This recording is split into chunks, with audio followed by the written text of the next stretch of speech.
Hello, I'm Rita Tita Chito Mayor. Thank you so much for subscribing this channel. Please don't forget to like, comment, share so that others will also be equipped about their potential and purpose. If you are new, click the subscribe and notification bell so that you will be notified whenever I will upload a new video. In this channel, you will receive wisdom for living. We are now on day 280, the enemy of past failures. So, yung potential lagi, isa sa enemy niya ay past failures. Ang text natin makikita sa Philippians 3:12-16, I press on to take hold of that for which Christ Jesus took hold of me, brothers. I do not consider myself yet to have taken hold of it. But one thing I do, forgetting what is behind, straining towards what is ahead. I press on toward a goal to win the prize for which God has called me, heavenward in Christ Jesus. All of us who are mature should take such a view of things. Only let us live up to what we have already attained.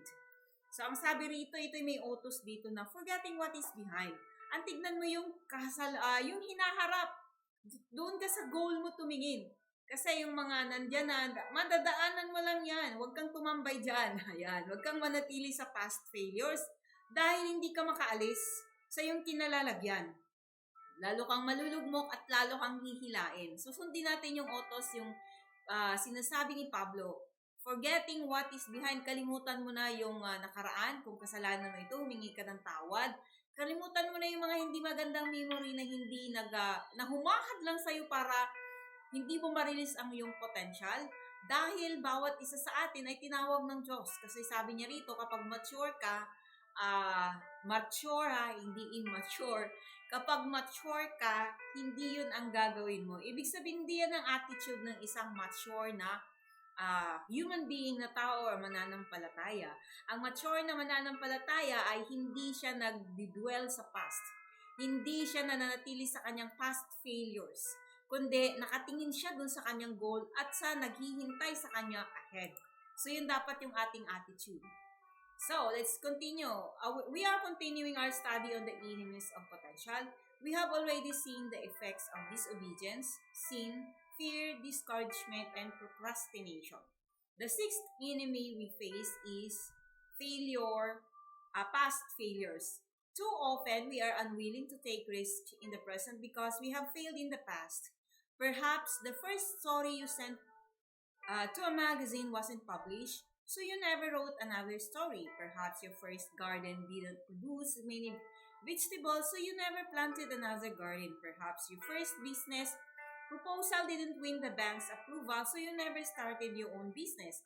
And you're still working for someone else. So sabi niya rito ay karamihan unwilling daw na mag-take ng risk because of the fast failures. Nakaraan kasi ganyan nangyari sa amin, ayoko na lang. So, yun yung pagkakataon, no? Nakapadala na ako dyan, pero ganun pa din.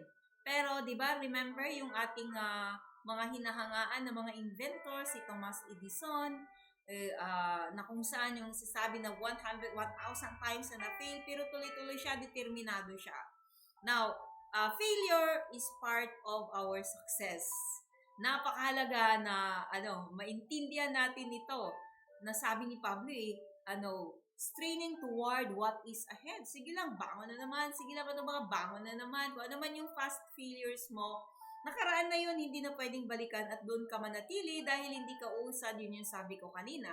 So maybe na-fail ka sa yung business o pag-apply mo sa isang trabaho ay na-fail ko or naalis ka, apply ka ulit ng madami pa or nagtanim ka or anything or kagaya sa akin dito sa YouTube ay kunti lang yung nanonood, then tuloy pa rin ako dahil hindi ko hinahayaan ng mga failures na kung saan ay maghadlang sa akin, kundi patuloy. Ayan.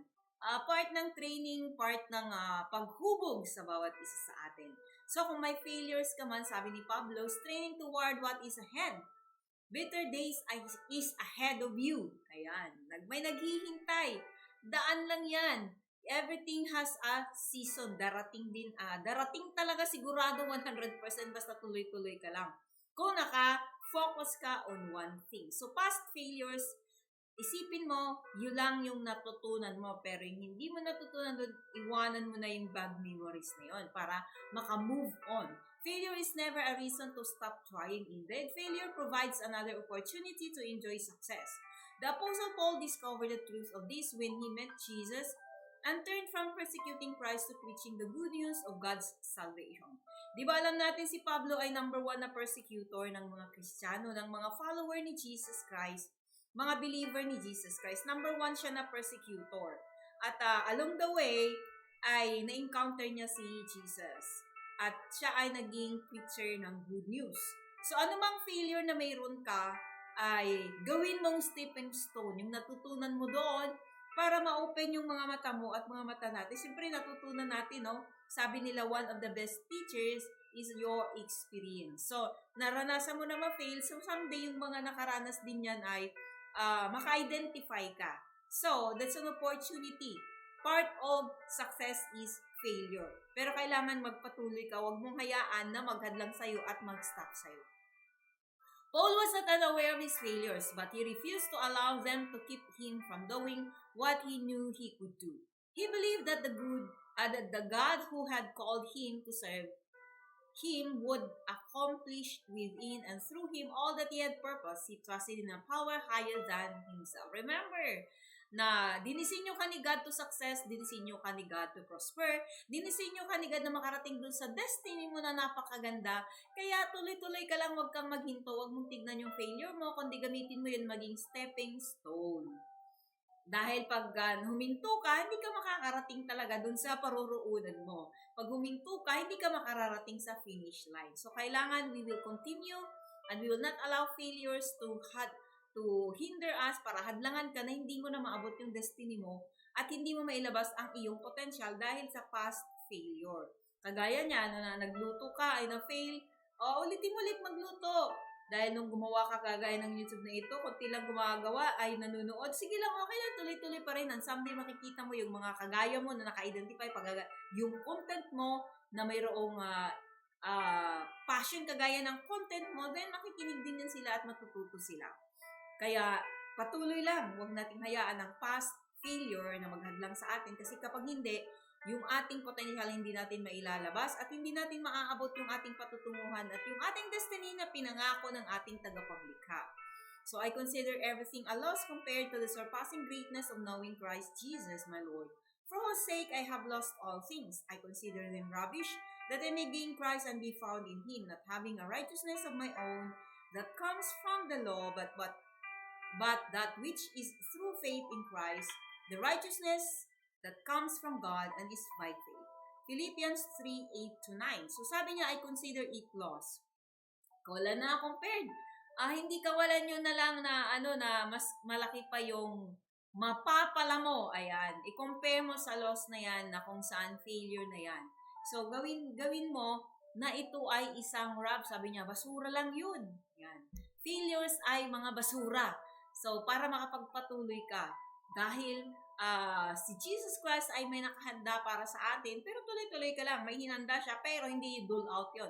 You have to do our part, we have to do our part, we have to fulfill what is the purpose, what's the reason why we were born. Kailangan natin yung potential na yun, at ang kalaban ng potential natin ay yung tinatawag na past failures, na nag-dwell ka sa past failures. Kung nag-fail ka ngayon or nakaraan, di ibig sabihin na mag-fail ka ngayon. Diba si Pedro, buong gabi sila, pero nang inutusan sila ni Jesus, itapon mo doon, sabi niya, Lord, buong gabi na kami, ayoko na. Hindi nagsabi, kung nagsabi si Pedro na ayoko na, hindi niya nakita kung kano yung miracle na nangyari or hindi sila nakahuli ganun kadami. So, ganun din sa atin, tuloy mo lang. Huwag kang mag-dwell dun sa failure sa past, kasi hindi naman lahat ng pagkakataon ma-fail ka. So, that time, alam mo na kasi may natutunan ka na dun sa past failures mo. So, try again. Try and try until you succeed. Paul had messed up, but in Christ, he found the reason and the strength to pick himself up and move on. You must do the same or you will never see your full potential. Refuse to be a loser no matter how many times you lose. Ito yung sinasabi ko, try and try and try and try and try until you succeed. Dahil sa pagtatry mo, marami kang matututunan mga principles at alam mo na ang iyong gagawin. Di ba yung mga nauna sa atin, for example, they are already expert yung mga nagtagumpay, tanungin natin sila kasi lahat sila may mga failures. So, lahat tayo ay dumadaan sa failures at sa failures na yan ay mayroon tayong natutunan. Kaya tututuruan mo yung mga susunod na henerasyon na huwag mong gawin ito dahil pag ginawa nyo, mararanasan nyo rin yung naranasan namin. So, may tuturo tayo pa hindi na sila mag-fail. So, sa bawat isa sa atin, kagaya ko dahil maedad na ako nung natutunan ko yung naging clear sa isipan ko yung purpose bakit ako pinanganak sa mundong ito, hindi ako nagmukmuk doon, kundi nagpatuloy ako at ito nagtuturo sa inyo para hindi nyo rin maranasan yung naranasan ko na naging stagnant yung buhay ko. Dahil di ko alam, di ko naintindihan kung anong dahilan bakit ako nandito sa mundong ito. It is better to try and fail than never to try at all. Remember, you cannot make progress by looking into the rear view mirror. To maximize your life, you must let the past be past and leave it there. So, sabi niya rito, napakagandang illustration, hindi ka naman tumitingin sa salamin sa likod ng salamin kasi hindi mo makikita yon. Sabi niya rito, the rear view mirror. So, hindi ka magprogreso kapag doon ka nakatingin. Nakatalikod ka, paano ka tumatakbo? Doon ka sa likod mo nakatingin. Dapat sa ahead ka nakatingin. Ang titignan mo yung destiny mo na sinabi ni God na you will prosper, you will succeed. You will succeed. You will succeed. So, kailangan lang natin alamin yung mga batas at tuntunin at yung mga natutunan natin sa ating failures para hindi na natin maranasan ulit. At magagamit natin yon para magtagumpay tayo. So, to maximize your full life or your life, you must let the past be past and leave it there. Do you consider yourself a loser? Siguro wala naman. You want to be a winner. Have you lost your hope in fulfilling your God-given dream?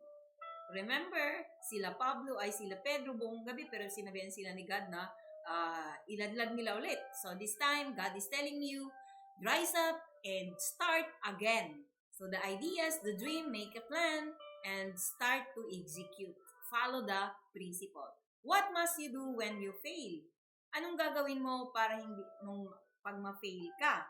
Of course, you have to rise up again and continue the journey. Ituloy mo kasi maraming mapagdadaanan yan. But pag hindi mo pa nararanasan yung failure, mag-ingat ka, mag-pray ka, and be careful. At syempre, sundin natin yung mga batas at tuntunin sa manual of life. Pero ang failure, remember, is part of our journey, so don't be a loser. Winners are not loser. Winners do not quit. But quitters never wins. Diba? Yun yung sa nila. So, if you learn something and if you consider yourself a winner, just leave a comment below. Thanks for watching. God bless.